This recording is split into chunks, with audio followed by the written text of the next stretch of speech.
वगैरह। देखिए पिंकी जी, छात्रों वगैरह को क्या ख्वाब दिखाया था कि सबको नौकरी मिलेगा, सरकारी नौकरी।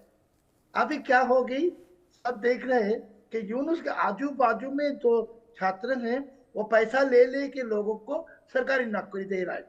सो जो डिस्क्रिमिनेशन की बात किया था, वो डिस्क्रिमिनेशन और अभी उससे भी ज्यादा भी गंभीर हो गई, कॉम्प्लिकेटेड हो गई आए चीन के बाद। देखिए पिंकी जी, चीन एक अपॉर्चुनिस्ट नेशन है। अभी चीन का बहुत भी ह्यूज इन्वेस्टमेंट है बांग्लादेश। और अगस्त की 4 तारीख तक, 2024 की अगस्त की 4 तारीख तक चीन कह रहे थे हम शेख हसीना के साथ है। 5 तारीख तख्ता पलट हो गया, चीन भी आवाज चेंज कर दी।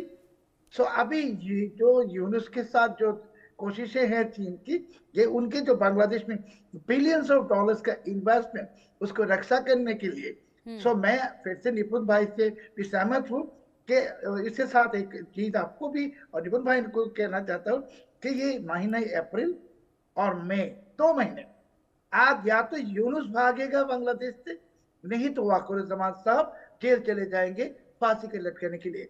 क्योंकि ये चीज आ गई बहुत कॉम्प्लिकेटेड सिचुएशन में। भारत में ट्रांजिट बंद कर दी, हमारे 2000 करोड़ टाका की लॉस, और बहुत सारी और चीज होने वाला है बांग्लादेश में। एक फैक्ट्रीज तो बंद हो गई, बेरोजगारी बढ़ गए। और यूनुस की जो छात्रों को यूनुस ने जो ख्वाब दिखाए थे, वो छात्र की अभी huge percentage, massive percentage Yunus के खिलाफ जा रहे। तो हमारे को लगता है कि बांग्लादेश में अगले महीने से सड़कों में आप भी देखेंगे, सब देखेंगे, अवामी लीग और वो जो कहा कि बीएनपी की जो वीक फैक्शन है, जो नाखुश है उसके लीडरशिप से कि उसके लीडर यूनुस से हाथ मिलाए हुआ है, कॉम्प्रोमाइज कर ली। इसके साथ ये जो आम है पब्लिक बांग्लादेश की, सब सड़कों में आ जाएगा। सो यूनुस के लिए ऑप्शन है कि वाकुरुज्जमान साहब को बंद करना पड़ेगा, नहीं तो यूनुस को भागना पड़ेगा। और फाइनली एक इंफॉर्मेशन में आप दोनों के साथ शेयर करना चाहता हूँ कि बांग्लादेश की नेशनल सिक्योरिटी एडवाइजर बनाए हैं वाकुरुज्जमान यूनुस ने खलीलुर रहमान नाम के एक आदमी को। ये खलीलुर रहमान पिंकी जी 2001 साल में वो उस वक्त ये चीफ एडवाइजर जो लतीफुर रहमान उसके दफ्तर में थे, और लतीफुर रहमान के दफ्तर की एक फीमेल ऑफिसर, उनकी और उनकी हस्बैंड की हत्या होगी। और हत्या होने के बाद लतीफुर रहमान तुरंत बांग्लादेश छोड़ के भाग गई और अभी आया। सो ये लतीफुर रहमान पाकिस्तानी एक ट्रस्टेड एलिमेंट है। बिल्कुल। एक second. So national security adviser बहुत इंपॉर्टेंट पोजीशन है, और ये इसके काम ही है वाकर को आउट करना। सो ये बहुत कॉम्प्लिकेटेड सिचुएशन है बांग्लादेश की थी, तो बाहर से लोग शायद समझ नहीं रहे, मगर मैं फिर से कह रहा हूँ कि अप्रैल में बहुत नाटक देखेंगे बांग्लादेश में।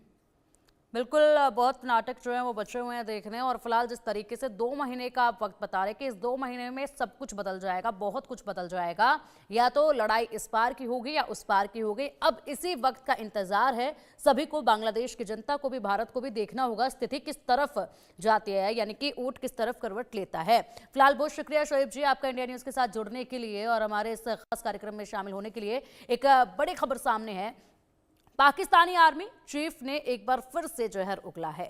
जनरल मुनीर ने 2 नेशन थ्योरी पर फिर से जिंदा की है।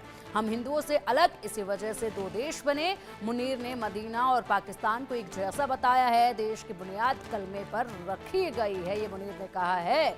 और पाकिस्तान की सेना प्रमुख जनरल आसिम मुनीर ने एक बार फिर भारत और हिंदू धर्म को लेकर जहर उगल दिया है। उन्होंने प्रवासी पाकिस्तानियों को संबोधित करते हुए एक सेना प्रमुख से अलग किसी मौलाना की तरह तकरीर की है। उनके भाषण का लबो लबाब इस्लाम, कलमा, मक्का, मदीना रहे। यही कारण है कि पूरे पाकिस्तान में जनरल मुनीर को मुल्ला जनरल भी कहा जाता है। इस्लामाबाद में पहले ओवरसीज पाकिस्तानी सम्मेलन में जमकर धार्मिक तकरीरें की गई और इस सम्मेलन में प्रधानमंत्री शहबाज शरीफ समेत पाकिस्तान के सभी बड़े नेता मौजूद थे।